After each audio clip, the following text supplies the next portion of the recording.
నమస్తే, welcome to our channel. ఈ betting యాప్లు ప్రమోట్ చేసే వాళ్ళ మీద తెలంగాణ ప్రభుత్వము కన్నెర్ర చేయడము, ఉక్కుపాదం మోపడం కూడా మనము గత వారం రోజులుగా వార్తల్లో చూస్తున్నాము. ఎవరైతే బెట్టింగ్ యాప్లను ప్రమోట్ చేశారో వాళ్ళు దేశ ముదురులు ఏం చేశారంటే దేశం విడిచి పారిపోయారంట. ఆ వార్త ఒకటి ఉంది, చూద్దాం రండి. రూపాయి 100 కోట్లతో హర్షసాయి ఇమ్రాన్ దుబాయ్కి పరార్. హవాలా ద్వారా విదేశాలకు డబ్బు తరలింపు. కేవలం యూట్యూబర్లే కానీ అంటే యూట్యూబ్ వాడు వచ్చే డబ్బులే ఈ 100 కోట్లు అయితే రావు కదా. అందుకనే కోట్లు సంపాదించడం కోసమే ఫాలోవర్స్ కి ఎరవేసి కమిషన్ల రూపంలో, అదేవిధంగా ప్రమోషన్కి వచ్చేటువంటి కోట్ల రూపాయలకు ఆశపడి కకృతి పడి యువతను తప్పుదారి పట్టించి ఆత్మహత్యలకు ప్రేరేపించేలాగా చేసి ఎంతో మంది జీవితాలతో చెలగాటమాడుకున్నటువంటి ఈ ఇన్ఫ్లుయెన్సర్లు ఇప్పుడు 100 కోట్ల రూపాయలు హవాలా ద్వారా డబ్బులు తీసుకొని విదేశాలకైతే పారిపోయారంట.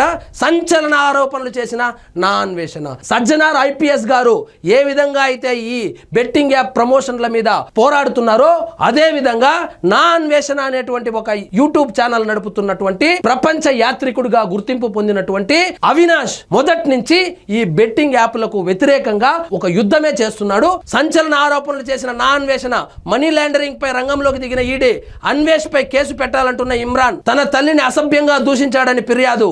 అన్వేష్ పై కేసు పెట్టాలని చెప్పినాడంట ఇమ్రాన్. చేసింది లత్కూర్ పని. నువ్వు 100 కోట్ల రూపాయలు తీసుకొని దుబాయ్ పారిపోతే నా అన్వేషణ అనే అతను ఏదో 4 మంచి మాటలు చెప్తా అంటే ఆయన మీద కేసు పెట్టాలంట. ముందు నీ మీద పెట్టినటువంటి కేసుకి నువ్వు రిప్లై ఇవ్వు ఇమ్రాన్. తన తల్లిని అసభ్యంగా దూషించాడని ఫిర్యాదు. సోషల్ మీడియా ఇన్ఫ్లుయెన్సర్ల మధ్య డైలాగ్ వార్. పరస్పరం విమర్శలు చేసుకుంటున్న వైనం. హవాలాపై కూపీలాగుతున్న పోలీసులు, ఈడీ. ఇది చూడండి, 100 కోట్లతో పరారైన హర్షసాయి ఇమ్రాన్ అంట. 100 కోట్ల రూపాయలు ఎక్కడి నుంచి వచ్చింది? ఒక వీడియోకి ఎంత వస్తుంది? మామూలుగా వీడియో చేస్తే ఒక షార్ట్ కి ఎంత వస్తుంది? కోట్లు అయితే రాదు కదా. రావు కాబట్టే వీళ్ళు అడ్డదారులు తొక్కి యువతను బెట్టింగ్ కి ప్రేరేపించి టెలిగ్రామ్ గ్రూపులని, వాట్సాప్ గ్రూపులని క్రియేట్ చేసి నా ప్రొఫైల్లోకి వెళ్ళండి, లింక్ ఉంటుంది, నొక్కండి, నొక్కితే 10 రూపాయలు పెడితే 100 రూపాయలు వస్తుంది, 100 రూపాయలు పెడితే 1000 రూపాయలు వస్తుందని 1-2 ట్రాన్సాక్షన్లలో లాభాలు చూపించి పెద్ద మొత్తంలో ఆడేటప్పుడు ఆ డబ్బులు కొట్టేసి వీళ్ళకు వాస్తవంగా 2 రకాలుగా డబ్బులు వస్తుంది. ఒకటేంటంటే ప్రమోషన్ చేసినందుకు గాను పారితోషికం వస్తుంది. ఇంకొకటి ఆ లింక్ క్లిక్ చేసి ఆడితే ఒకవేళ ఓడిపోతే దాంట్లో 20% కమిషన్ తీసుకుంటూ 100 కోట్ల రూపాయలు కొల్లగొట్టి ఇప్పుడు పోలీసులకు చిక్కకుండా దుబాయ్కి అయితే చెక్కేసినారంట. ఆ వార్త అయితే ఉంది చూడండి. రూపాయి 100 కోట్లతో హర్షసాయి ఇమ్రాన్ దుబాయ్కి పరార్. బెట్టింగ్ యాప్స్ ప్రస్తుతం తెలుగు రాష్ట్రాల్లో కొనసాగుతున్న ఒకే ఒక హాట్ టాపిక్ ఇదే.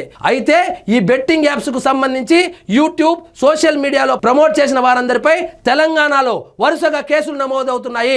కొందరు విచారణకు హాజరవుతుండగా, అంటే చిన్న చితక డబ్బులు లేని వాళ్ళు 50 లక్షలు 15 లక్షలు అట్లా తీసుకున్న వాళ్ళేమో వచ్చి గౌరవించి, న్యాయస్థానాలను గౌరవించి, చట్టాలను గౌరవించి వచ్చి విచారణకు హాజరయ్యి ఏం జరిగిందో చెప్తా ఉంటే ఈ బడా దొంగలు ఉన్నారు కదా, 100 కోట్ల రూపాయలు కొట్టేసిన వాళ్ళైతే ఎంచక్క హవాలా రూపంలో డబ్బులు తీసుకొని దుబాయ్కి అయితే పారిపోయినారు. ఇవన్నీ బెయిలబుల్ కేసులే కాబట్టి నాకు తెలిసి ముందస్తు బెయిల్ తీసుకొని మళ్ళీ వస్తారు.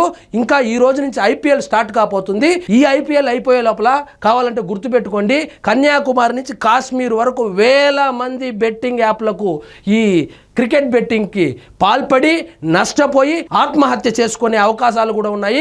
కాబట్టి దయచేసి యువత బెట్టింగ్కి దూరంగా ఉండండి. మీరు బెట్టింగ్ ఆడడం వల్ల మీరు నష్టపోతున్నారు.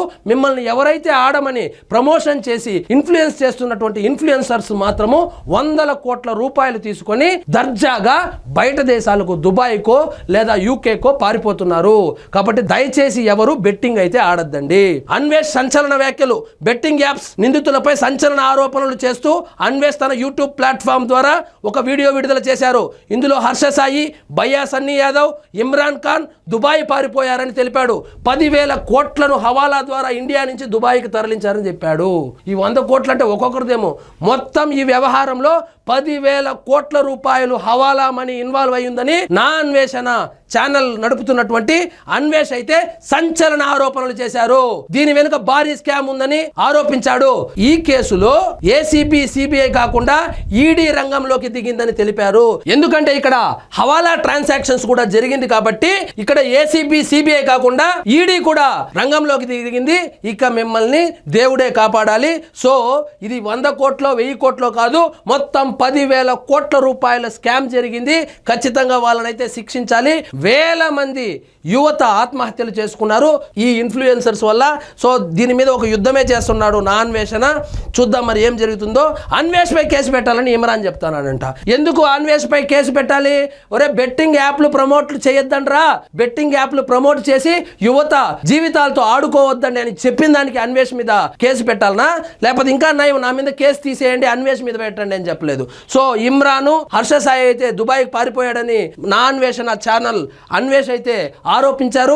అదేవిధంగా 10,000 కోట్ల రూపాయల హవాలా కూడా జరిగిందని, అందులో ఇప్పుడు ఈడీ కూడా ఎంటర్ అయిందని, వీళ్ళు తప్పించుకునే మార్గమే లేదని, ఖచ్చితంగా హర్ష సాయి కానీ భయ్యా సన్నీ యాదవ్ కానీ అదేవిధంగా ఈ ఇమ్రాన్ కానీ అరెస్ట్ అవుతారని, ఊచలు లెక్క పెట్టడం ఖాయమని నా అన్వేష్ అయితే ఆరోపిస్తున్నారు. చూద్దాం మరి ఏం జరుగుతుందో. ఇదండి ఈ రోజు మన టాపిక్. మీకు ఈ వీడియో నచ్చినట్లయితే లైక్ చేయండి, షేర్ చేయండి, ఛానల్ మాత్రం సబ్స్క్రైబ్ చేసుకోవడం మర్చిపోవద్దు.